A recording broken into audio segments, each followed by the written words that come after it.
బాబుగారు ఇక్కడ తింటారా? కేకేస్తే నేనే వచ్చేదాన్ని కదా. హలో, నేను తినడానికి తీసుకొచ్చుకోలేదు, నువ్వు తినాలని తీసుకొచ్చాను. టాబ్లెట్స్ వేసుకోవాలి కదా. అమ్మో బాబుగారు, అవి వేసుకోవాలంటే గొంతు దాకా వస్తుంది.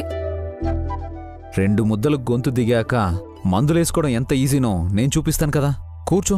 అయ్యో పర్లేదు బాబుగారు, నేను తింటాను. నీ చెయ్యి నొప్పిగా ఉంటుంది, నేనే తినిపిస్తాను. పర్లేదు బాబుగారు.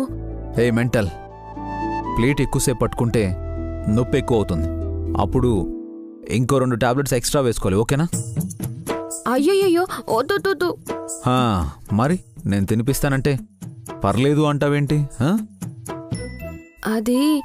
అదేంటో బాబుగారు, మీరు తినిపిస్తానంటే నాకు సిగ్గేస్తుంది. నువ్వు కడుపులో ఉన్నప్పుడు మీ అమ్మ తెగ సిగ్గుపడిందనుకుంటా.